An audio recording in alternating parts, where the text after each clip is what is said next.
Dude, what is going on with Slay the Spire 2? This is actually crazy. This indie deck building roguelike has been smashing the charts since it launched last week, peaking now at just over 570,000 concurrent players as of this recording, which is, can I just say, absolutely insane for a game like this. The original Slay the Spire, which launched in 2019, saw a peak player count of 57,000 concurrents, meaning that the sequel has more than 10x'd the number of concurrent players. Again, that is absolutely crazy. Now, I was a big fan of the original, really loved the game, and it was actually one of the few games that I played a fair bit on my phone, funny enough. They launched an iOS version of the game, and I happened to spend probably an unreasonable amount of hours laying in bed playing this thing, I don't know, again, a few years ago, sometime around 2019, 2020. And that was on top of all the time that I spent on the PC playing it as well. But the point being, even for me, as much as I adored the first game, could not have foreseen the sequel doing this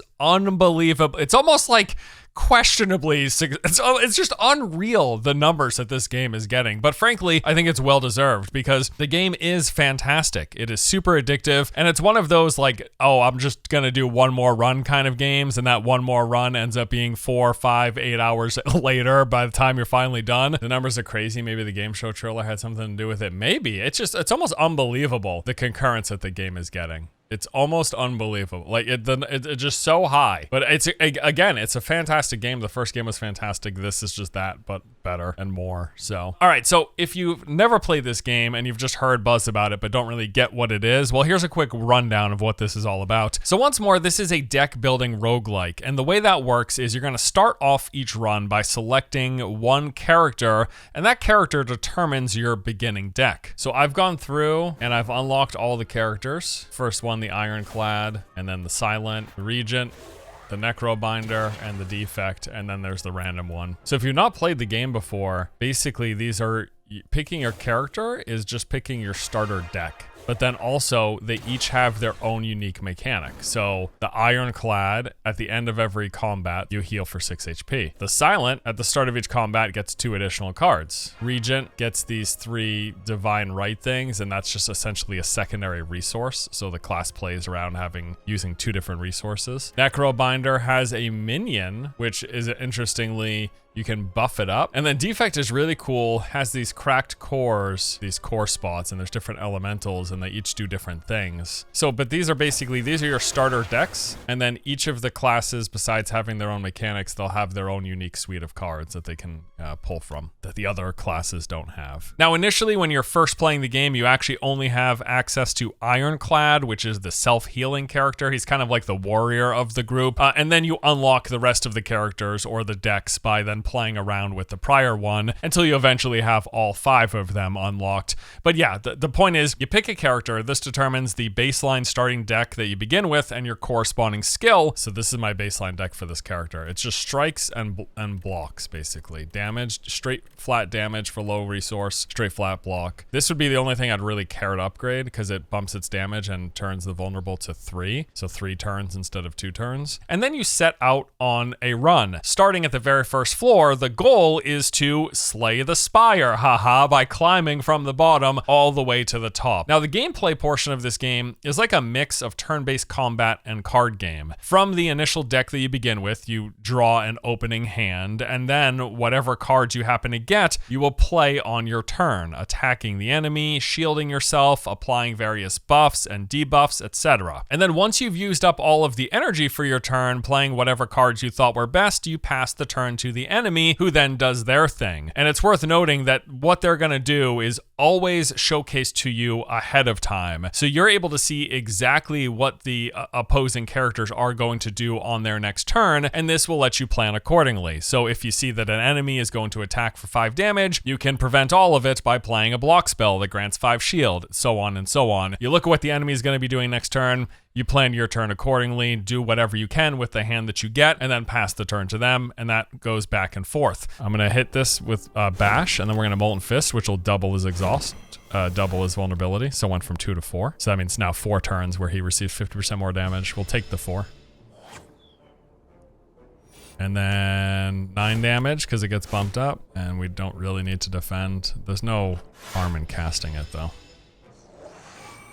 but there's no benefit either. Salvo for the win. Nice. Now, defeating enemies will then reward you with some gold, which can be used to purchase items in the game's shops, potions, which are one-time consumables with various effects, as well as a selection from one of multiple different cards. Now, based on the character that you're playing, you're going to choose from cards that will be added to your starting deck. So a bulk of the game's strategy is really picking from whatever cards you're presented with on a run, trying to find ones that synergize well with whatever sort of build that you're going for, and all of the characters have all of their own special abilities, cards, and play styles to choose from. Then there's also colorless cards, which can be found and used with any of the characters. But yeah, if you're playing Ironclad, you're going to start with a base Ironclad deck. You're going to get new cards to add to your deck, and you're going to try to pick from whatever random options you're given, ones that you think will synergize with whatever kind of build you're going for on this particular run. All right. Enemy defeated. Mission successful. I really like Thunderclap because it's vulnerable to all enemies, and it's also just like an AoE. I think I'm going to get Thunderclap. And then every once in a while, you're going to get a card that's super powerful or a relic that's super powerful that you're going to want to kind of form your deck around because of the synergies that are possible with it. And that's kind of the gist of it, really. As for the roguelike elements, they come in a few different ways. There's going to be random encounters, rewards, and special events all throughout your runs. In fact, the layout of each run is also random. You're going to be given multiple branching paths to choose from, with each encounter along the way being one of a few different options. All of these encounters are random in terms of what you're going to face against. The pathing is random, the order of things. So what you do is you're looking from your path from the beginning of an act. We're in the first act in the first floor, and we're climbing up the spire, you know, slaying the spire. And then so you're looking up and you say, well, I know I personally love to do bonfire spots because at the bonfire you can rest to heal, but more so you can blacksmith and upgrade a card. There's like 2 levels to each card. There's the baseline and there's the upgraded version. I tend to like to hit a lot of bonfire spots and upgrade as many of my good cards as I can. So you've got your most common basic encounter rooms where you're just going to take on one or multiple enemies. You defeat them, you get some gold, a choice of one card from 3 random ones, and then maybe a potion or something. Then you've got the elite rooms, which are much harder fights, but they also will yield better rewards. Take these on if you can complete them without dying or taking too much damage, ruining your run. You can get some really nice cards in the process. You've got these rest stops where you can either choose to heal or to upgrade a card from within your deck. There are the item shops where you can purchase from a random assortment of cards, relics, and potions, and you could get some really good stuff in here. 449 gold, and we can pick some cards here. Just straight 12 damage for 1. That's pretty good. I usually really like these because these just stay with you all the time. They're not card draws. So gambling chip at the start of each combat, discard any number of cards, then draw that many. I mean, that's decent. That's actually decent. Start combat with 1 strength. I like that too. That just adds 1 damage to all of your damage dealing abilities. You may choose any number of options at rest sites. Wait, does that mean you can heal and upgrade? Wait. Is this healing and upgrading? If that's so, that's fucking insane. That's unbelievably good. Holy shit.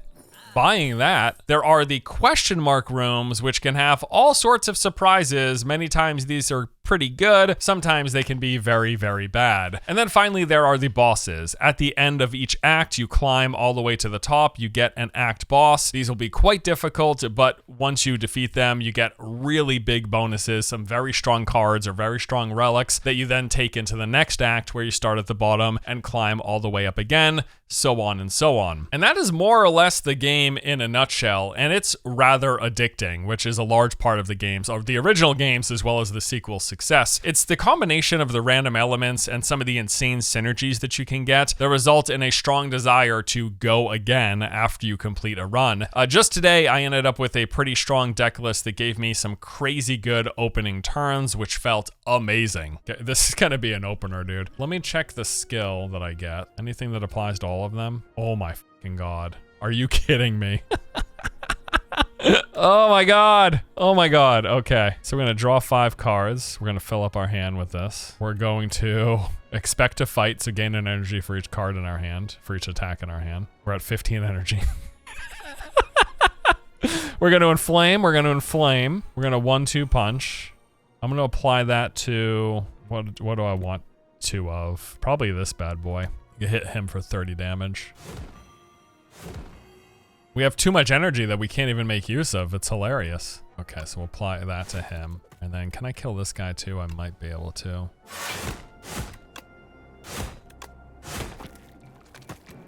Not a bad first turn. That was an okay first turn. You know, I think probably the craziest part about all of this though, is that the game isn't even finished. It's not even near complete. This was an early access release that's managed to break over 550,000 concurrent players. And there's still gonna be plenty more content in the pipeline that we're expecting. But as is, I mean, Slay the Spire 2 is basically everything that was great about the first game with some more stuff added, more or less. In fact, right now, it kind of feels like Slay the Spire Plus. And then, you know, we're gonna be getting more stuff, and eventually once it gets into 1.0 we'll fully call it Slay the Spire 2. The plan is more content. They're going to be adding more cards. There will be additional events, environments, and enemies to take on. Expecting at least a few rounds of balance passes just to kind of even things out a bit. And then maybe they bring back some characters. They removed one character that was in the first game, so 3 of the 4 original characters are in this game plus 2 new ones. They removed Watcher that was in the first game as a character who had these different stances that could be kind of fun to play around with. But yeah, maybe they come back. I don't know. Who knows? But either way, man, yes, I gotta say, as a big fan of the original, now having played the sequel for the past few days, I can safely say it is, in fact, fantastic. Not that you really needed me to tell you, the over 500,000 concurrent players, along with the overwhelmingly positive review score on Steam, that is evidence enough. But yes, Slay the Spire 2 is great. You should check it out if you haven't already. And that's it. That's the video. I made it through the whole thing without talking about another game that recently released and comparing how well they're doing in relation to each other. That's crazy, right? It's probably illegal, actually. I might get banned from YouTube for... You can talk about things you like without bashing things you're not interested in. It's wild, I know. Anyway, Slay the Spire 2, great game. Give it a look. Thanks for watching. See you guys in the next one. Take it easy.